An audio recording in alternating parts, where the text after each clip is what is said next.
दोस्तों कई बार पत्नी की तरफ से एक चीज़ आती है कि साहब पति की जो प्रॉपर्टी होती है, संपत्ति होती है, घर होता है, उसमें मेरा 50% हिस्सा होता है। जी हाँ, पति लोगों को भी इस चीज़ के बारे में डिटेल नहीं होती है, लेकिन जब उसके बाद में शादी के बाद कोई डिस्प्यूट होता है, कोर्ट कचहरी मामले जाता है, तो ये सबसे बड़ा भय होता है कि साहब मेरी प्रॉपर्टी में तो आधी हिस्सेदारी है पत्नी की और बच्चों की।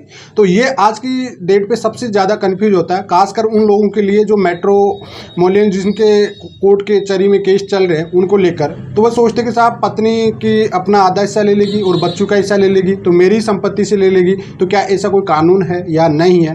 तो आज इस डिटेल में पूरी डिटेल में बात करेंगे। पति और पत्नी दोनों के लिए काफ़ी महत्वपूर्ण वीडियो होने वाला है, इस वजह से वीडियो को अंत तक जरूर देख लेना।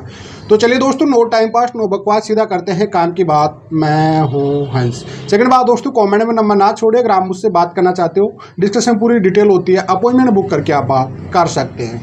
देखिए दोस्तों, अभी तक फिलहाल ऐसा कोई कानून है नहीं कि सेल प्रॉपर्टी अगर कोई पिता की है, मतलब पति की है, किसी भी प्रकार की कोई सेल प्रॉपर्टी है, तो उसमें पत्नी का कोई हिस्सेदारी नहीं होती है। जी हाँ, मतलब खुद ने खरीदा है और उसकी कोई पैतृक संपत्ति भी है तो भी पत्नी का कोई हिस्सेदारी नहीं होता है अगर वह जीवित है तो। ये बात आप अच्छे से समझ लेना दोस्तों, जब तक वह जीवित है उसकी सेल प्रॉपर्टी में और पैतृक संपत्ति में किसी भी प्रकार का कोई हिस्सेदारी नहीं होती है। दूसरी बात अब आ जाती है कि साहब तो पत्नी बार बार ये ब्लैकमेल क्यों करती है कि 50% मेरा प्रॉपर्टी में हिस्सेदारी है, मेरी आधा हिस्सा मैं ले लूँगी।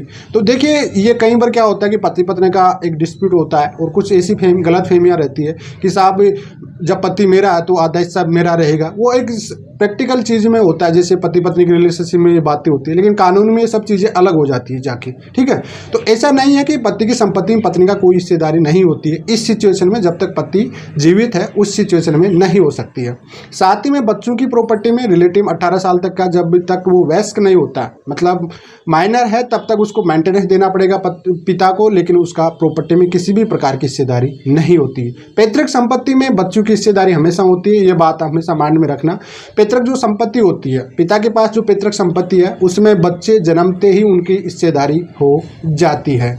अब सवाल ये आ जाता है कि साहब पत्नी का हिस्सेदारी कब होती है। जब मान लीजिए पति अपनी रिस्पॉन्सिबिलिटी नहीं उठा रहा है या एक्सपायर हो जाता है उस सिचुएशन में, तब जाके पत्नी की जो पति की प्रॉपर्टी होती है उसको कुर्क किया जाता है, उनका मेंटेनेंस दिया जाता है, या फिर एल्यूमिनी के तौर पे कोई भी फ्लैट वगैरह होता है, चाहे कोई प्रॉपर्टी होती है, उसको नाम को ट्रांसफर कर दिया जाता है। इस प्रकार से पत्नी की संपत्ति में हिस्सेदारी हो जाती है। तो बार बार ये सवाल आते रहते हैं पत्नी की तरफ से या पति की तरफ से कि साहब मेरा तो 50% हिस्से ले जाएगा, बच्चे भी ले जाएंगे, ये सब ले जाएंगे। तो ऐसा कुछ भी नहीं होता। अगर आपकी खुद की है, आप जीवित है, तो आपकी प्रॉपर्टी में पत्नी का किसी भी प्रकार का ऐसा कानून अभी तक नहीं बना है। तो आपको जो ये डाउट रहता है हमेशा माइंड में, इसको डाउट को क्लियर कर दिया हूँ। आगे एक वीडियो और बनाऊंगा मैं इसी प्रॉपर्टी से रिलेटेड, जो पति पत्नी के बीच में और बच्चों से लेके काफ़ी दिक्कत आती है, तो कब पत्नी का हिस्सेदारी हो सकती है कब नहीं, पूरा डिटेल में एक वीडियो और आने वाला है। फिलहाल आज के लिए इतना ही। जय हिंद, वंदे मातरम दोस्तों।